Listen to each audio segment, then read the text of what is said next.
Mesdames et messieurs, bonjour et bienvenue à cette édition du journal La Politique. Eh bien, l'Union africaine a désigné 5 chefs d'État africains pour se rendre à Bujumbura, au Burundi. Il est question pour ces 5 chefs d'État à vaincre justement le président burundais Pierre Nkurunziza a accepté le dialogue avec l'ensemble de l'opposition. Les détails avec Blanche Bitka. Conduite par le président Jacob Zuma d'Afrique du Sud, est arrivée ce jeudi à Bujumbura. Elle comprend les chefs d'État Macky Sall du Sénégal, Ali Bongo du Gabon, Mohamed Ould Abdelaziz de la Mauritanie et le Premier ministre éthiopien Haïlé Mariam Desalegn. Cette visite intervient quelques jours après celle effectuée par le secrétaire général de l'ONU Ban Ki-moon au Burundi. Un supplément des efforts internationaux déjà consentis pour mettre fin à 10 mois de tourmente meurtrière dans le pays. Les discussions entre la mission de l'UA et le gouvernement burundais tourneront donc autour de la reprise d'un dialogue inclusif, a déclaré sous anonymat un des diplomates africains à Bujumbura, en ajoutant cependant que la question du déploiement d'une force militaire de paix au Burundi n'était pas à l'ordre du jour. Un porte-parole du gouvernement burundais a affirmé que la visite de la délégation de l'UA venait certifier de la paix et de la sécurité qui règnent dans le pays et que les casques bleus ne sont donc pas nécessaires. Cependant, selon certaines informations, le président Zuma serait arrivé avec une garde personnelle de plus de 50 soldats et au moins 6 camions montés de canons de l'armée pour 10 minutes de trajet dans le centre-ville de Bujumbura. Toujours en politique, le secrétaire général des Nations Unies, Ban Ki-moon, était en République démocratique du Congo où il a justement rencontré tous les acteurs politiques congolais. Il a exhorté les uns et les autres sur la voie du dialogue, mais également pour le respect des droits humains. Une fois de plus, nous retrouvons Blanche Bitka pour les détails. Face à la classe politique congolaise, Ban Ki-moon s'est dit préoccupé par la situation politique en RDC, alors que le pays tend inexorablement vers la fin du mandat du président Joseph Kabila. Une échéance qui a plongé le pays dans une tension palpable qui, selon le secrétaire général de l'ONU, a pour seule solution le dialogue politique, un dialogue inclusif et franc. Le dialogue national proposé par le président, si ouvert, crédible et mené en accord avec la Constitution, pourrait aider à gérer les tensions et à créer un environnement menant à des élections paisibles, transparentes et justes.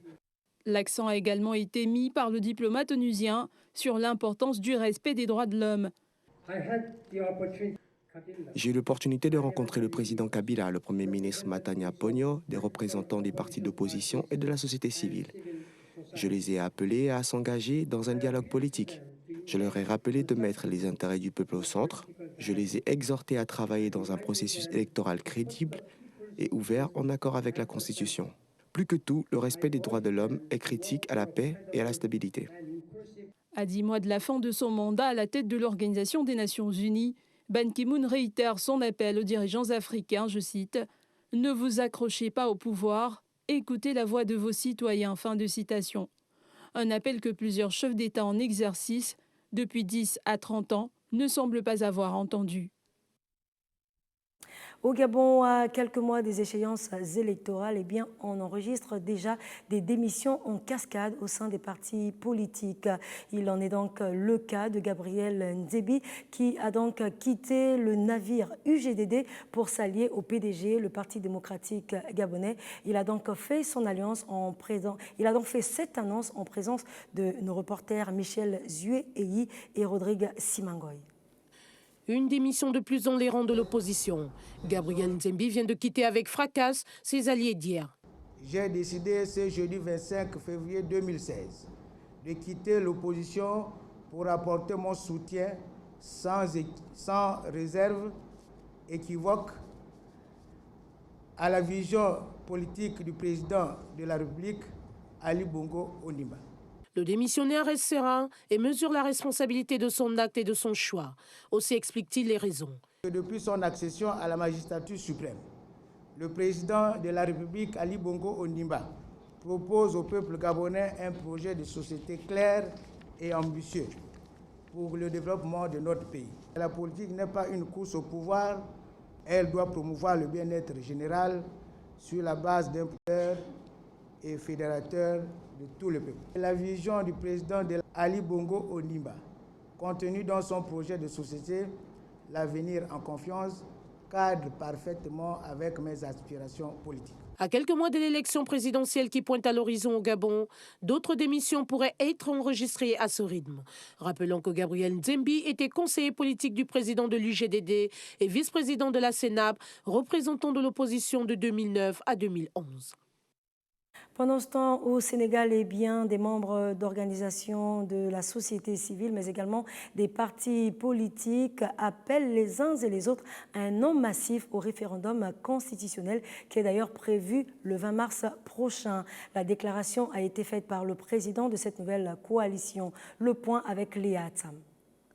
À quelques semaines du référendum, une campagne pour le non à Macky Sall est lancée à Dakar après la décision du Conseil constitutionnel qui prévoit la révision du mandat présidentiel d'un septennat à un quinquennat à partir du prochain mandat présidentiel, laissant ainsi Macky Sall. Et des citoyens lambda en désaccord avec cette décision ont par ailleurs mis en place le front de la constitution du président dont le régime actuel est qualifié d'incompétent par l'opposition de ramener le mandat. Il était candidat à la présidentielle, mais le 16 février dernier, prévu par le prochain mandat présidentiel, alors qu'il irait en conséquence afin de se conformer. Et pour clore justement ce volet politique, plusieurs électeurs ne sont pas en possession de leur carte de vote. Que compte donc le Bénin, 4 départements seulement ont pu recevoir les cartes d'électeurs. Des précisions dans ce reportage d'Eva Mbala. Alors que la présidentielle béninoise du 6 mars prochain approche, les populations attendent toujours leurs cartes d'électeurs qui n'ont été distribuées jusqu'alors que dans 4 départements sur 12. C'est pourtant ce problème de distribution de cartes d'électeurs qui avait motivé le report au 6 mars du scrutin prévu à l'origine pour se tenir le 28 février. Pour en savoir plus, les membres de la plateforme électorale des organisations de la société civile du Bénin se sont rendus ce 23 février au Centre national de traitement, la structure qui produit et distribue les cartes. Gustave Assa, le vice-président de la dite plateforme, explique qu'il s'agit d'un problème de logistique qui a été corrigé. Néanmoins, il est du fait de la CNT. Selon la plateforme, 1,3 million de cartes doivent être encore imprimées. La CNT invite aussi tous les agents distributeurs à se remettre au travail maintenant qu'ils ont obtenu l'augmentation de leur rémunération journalière qui est passée de 1 000 à 2 500 francs CFA. Pour rappel, la Cour constitutionnelle a décidé que ceux qui n'auraient pas la nouvelle carte d'électeur pourraient voter avec celle utilisée pour les législatives d'avril 2015. Le volet économique dans ce journal, nous partons à présent au Zimbabwe. Ce gouvernement zimbabwéen a donc pris le contrôle de 2 mines de diamants qui opéraient sans permis. Retenez que l'année dernière, ce même gouvernement avait donc exigé aux différents exploitants de se retrouver autour d'une seule entité publique. Des explications avec Armel Djouimbogo. Situées dans la zone minière de Marange, à l'est du pays, les mines de Chiadzwa et de Chimanimani ont été confisquées par le gouvernement zimbabwéen au motif que ces dernières seraient exploitées sans une autorisation légale. C'est une décision qui a pour but que personne ne soit autorisé à opérer dans ce pays sans permis. Dans ce cas précis, il faut une autorisation spéciale qui est en règle, payée et valide. En réalité, les exploitants de cette mine disposent d'un permis, mais lequel permis serait périmé, ce qui malgré tout ne trouve pas l'assentiment des autorités zimbabwéennes.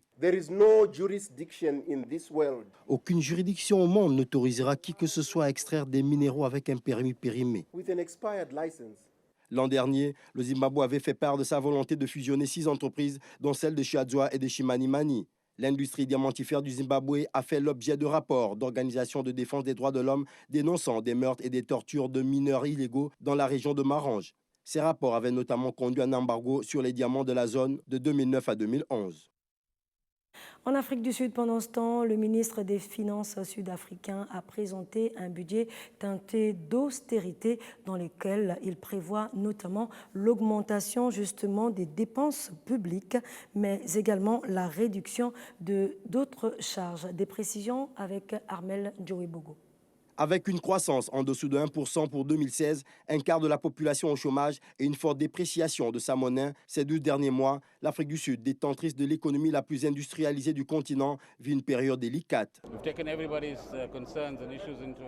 Nous avons pris en compte les problèmes et les inquiétudes de tout le monde et avons montré une fois encore que l'Afrique du Sud est capable de relever les défis et d'avancer. Des explications que les opposants de l'Alliance démocratique réfutent avec véhémence. En tant que représentant de l'Alliance démocratique, je voudrais juste dire que nous sommes déçus par le discours sur le budget. Je ne pense pas que le ministre puisse répondre aux défis de la crise imminente d'une possible dégradation de la note par Fitch et Moody's et d'autres agences de notation. Nous pensions que le ministre allait annoncer des coupes importantes des dépenses, notamment sur la consommation. Par exemple, sur le cabinet gonflé du président Jacob Zuma, avec lequel nous pourrions économiser 4,7 milliards de rand par an. Le budget aura comme objectif prioritaire de stabiliser la dette de 46,2% du PIB entre 2017 et 2018. Dans la foulée de son discours, la monnaie 2,25% de sa valeur face au dollar comme à l'euro. Regagner la confiance des agences de dernier par le président Jacob Zuma après 2 changements de ministre en 4 jours. Une économie sud-africaine. À Libreville, au Gabon, le ministre de l'Égalité des chances et des Gabonais à l'étranger a présenté justement face à la presse les missions du département dont elle a la charge. Des précisions avec Dina Koussou sur les images d'Hervé Obian. Inconnu d'un grand nombre de citoyens gabonais, le ministère de l'Égalité des chances et des Gabonais de l'étranger a été présenté ce matin par Patricia Taillé, le premier responsable de ce département.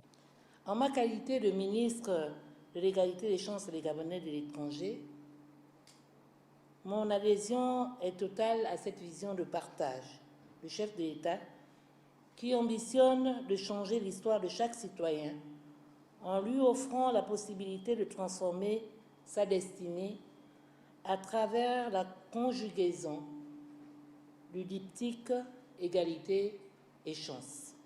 Le membre du gouvernement gabonais a aussi rappelé que son département ministériel reste une sentinelle pour les actions politiques en faveur des Gabonais. Le programme pour l'égalité des chances au Gabon a été pour notre département un signal fort de Monsieur le Président de la République, chef de l'État, de réaffirmer son engagement à assurer le mieux-être des populations gabonaises, quelle que soit son origine, quel que soit son sexe, quelle que soit sa classe, quelle que soit son ethnie. Après cette présentation devant la presse, le ministre de l'Égalité des chances et des Gabonais de l'étranger espère avoir levé toutes les zones d'ombre qui ont maintenu jusqu'alors ce ministère au second plan. Eh bien, la ministre Patricia Taillé a également saisi cette occasion pour présenter là les avantages du programme de l'égalité des chances. On y arrive, un programme qui a donc été lancé il y a quelques jours par le chef de l'État, Ali Bongo Ondimba. Nous retrouvons une fois de plus Dina Koussou et Hervé Obian. 2 jours après le lancement officiel du programme pour l'égalité des chances par le président de la République gabonaise, le ministre en charge de ce département, face à la presse, a expliqué la plus-value du dit programme. Je disais que le programme pour l'égalité des chances lancé le 23 février par le président de la République, chef de l'État, vise, n'est-ce pas, comme vous l'avez compris, la prise en compte des Gabonais, de l'ensemble des Gabonais, quelle que soit son origine, son affiliation, son sexe. Et ce programme est basé sur 5 piliers. L'égalité des chances pour la formation et l'éducation, l'égalité des chances pour l'emploi, l'égalité des chances pour l'accès aux soins de santé et de qualité, l'égalité des chances pour les femmes et l'égalité des chances pour le combat contre les privilèges. Malgré la situation de crise économique qui fragilise les pays producteurs de pétrole, Patricia Taillé invite tous les Gabonais à participer à la transformation de leur pays. Le président de la République a tout simplement pris ses responsabilités. Il a réaffirmé son engagement de faire en sorte que tous les Gabonais, quels qu'ils soient, où qu'ils soient, participent au développement du pays. Plusieurs clarifications ont été apportées, notamment celles liées aux Gabonais de l'étranger, qui se résument qu'aux Gabonais expatriés. Éducation à présent, et nous allons au Soudan où justement 30,2% d'enfants ne vont pas à l'école. Certains parents justement luttent pour avoir les fournitures scolaires de leur progéniture et ces derniers, notamment les enfants, certains sont dans l'obligation de travailler pour soutenir leur famille. Des explications avec Judith Kwendo. Au Soudan, dans la province du Darfour-Ouest, des enfants déplacés luttent pour accéder à l'éducation. Aboubeïda Ali, l'un des 871 756 enfants du Darfour, vivent dans des camps de déplacés à la recherche d'un équilibre entre survie et études.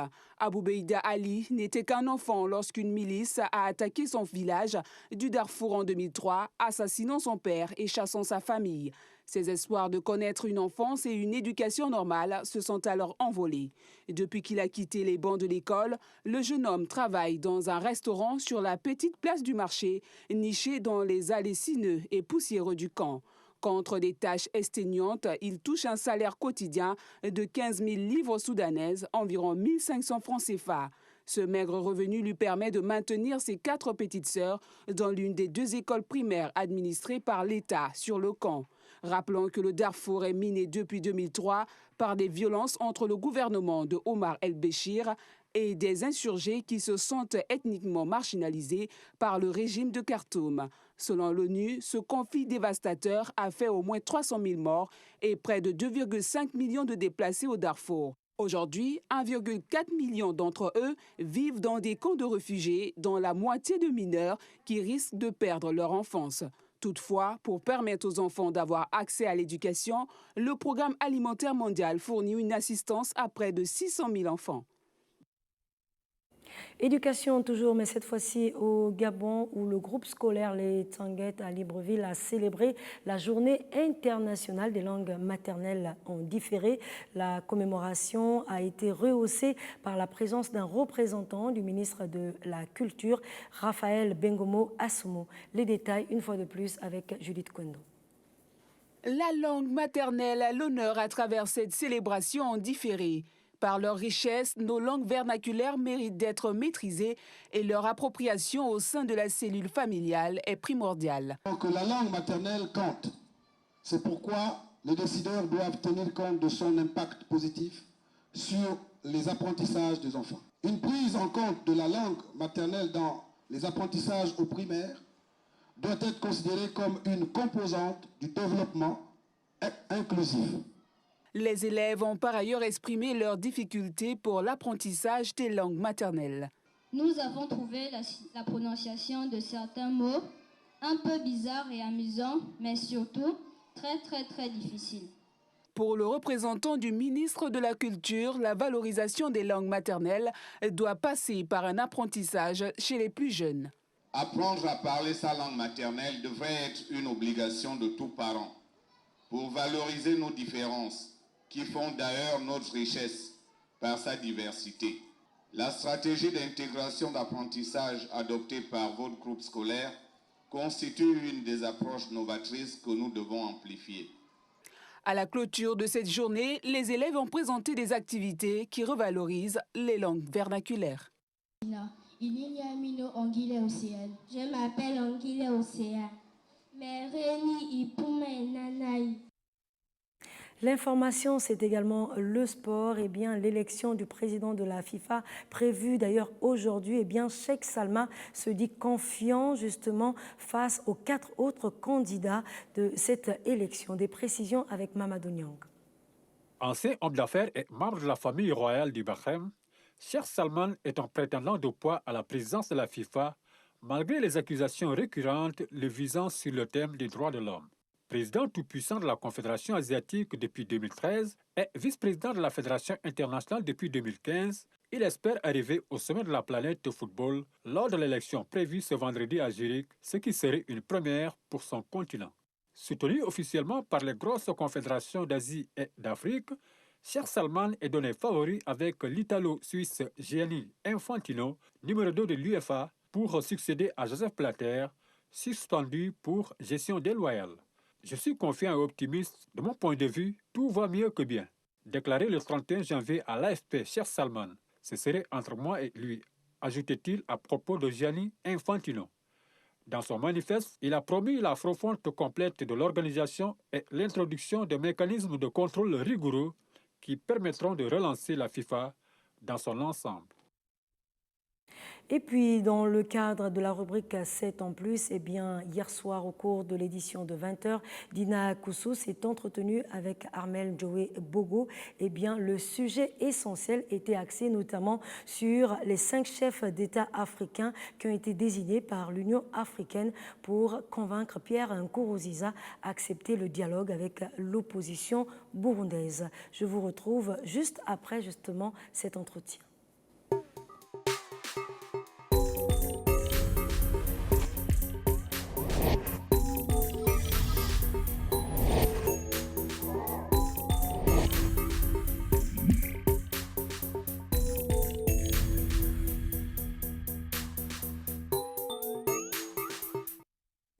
Armel Joe Bogo, bonsoir. Bonsoir Dina Koussou. Et merci de nous rejoindre pour cette rubrique 7 en plus. Il faut le dire, actuellement au Burundi séjournent 5 chefs d'État de l'Union africaine. Nous n'allons pas revenir sur les pays, mais nous savons les chefs d'État qui se sont déplacés. Peut-être déjà expliquer aux téléspectateurs le but de ce déplacement.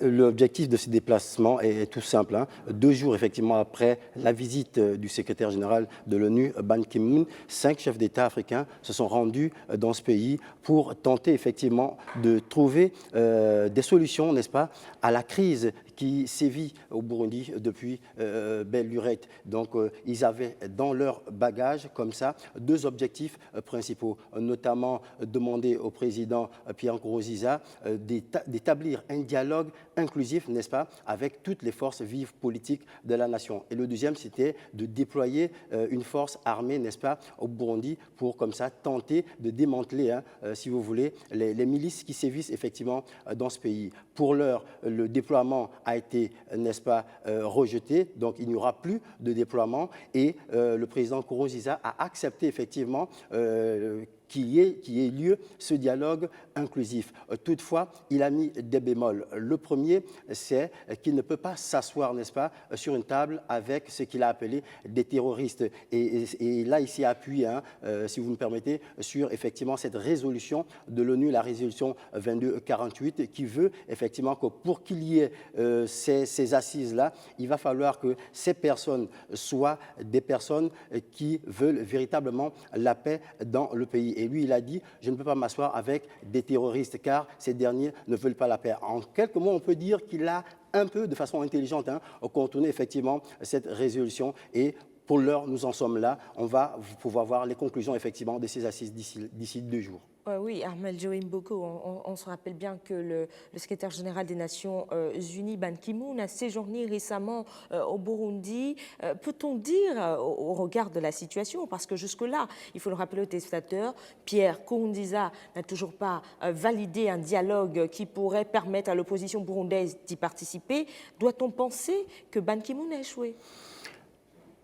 Peut-être pas véritablement. On va peut-être pas penser qu'il n'a pas eu les arguments nécessaires. Moi, je veux dire qu'il serait difficile de penser même qu'une tierce personne, telle que les chefs d'État qui sont aujourd'hui à Bujumbura, puisse échouer quand le président Nkurunziza, effectivement, met ce bémol. Le problème, c'est qu'il ne peut discuter sur une table qu'avec ses opposants, qu'avec, n'est-ce pas, ces forces vives de la nation, effectivement, qui s'opposent à son pouvoir. Alors, peut-être, oui, on peut penser qu'ils ont échoué, mais avait-il véritablement des arguments assez convaincants pour demander à Pierre Nkurunziza de s'asseoir? Parce que c'est ce que tout le monde demande à Pierre Nkurunziza. Pierre Nkurunziza, il met un bémol, il ne veut pas s'asseoir, n'est-ce pas, sur une table avec ses opposants. Et il va être difficile, effectivement, au président du Sénégal, d'Afrique du Sud, du Gabon, de Mauritanie et d'Éthiopie d'aller le convaincre dans ce sens. Alors, peut-être cette dernière question, peut-on imaginer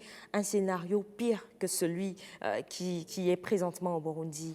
Du côté de l'opposition, hein, ces derniers opposants ont estimé que seul un miracle, n'est-ce pas, permettrait à cette délégation de l'Union africaine, n'est-ce pas, d'obtenir gain de cause de la part de Pierre Nkurunziza. Et beaucoup ont déjà promis, n'est-ce pas, une guerre civile. Donc, c'est dire que la situation est grave et critique, car si déjà le déploiement de l'armée n'est pas effectif, parce que c'est un déploiement qui va devoir effectivement démanteler les différentes forces militaires, surtout les milices, et peut-être aussi également mettre un petit bémol sur la force gouvernementale, effectivement, qui, quand même, il faut le dire, hein, se déploie tant bien que mal à pouvoir protéger, j'ai envie de dire, ce gouvernement. Alors, il va falloir que cette force se mette sur le terrain. Maintenant, si elle ne se met pas sur le terrain, je ne donne pas, n'est-ce pas, une lueur d'espoir positive, effectivement, pour l'avenir du Burundi.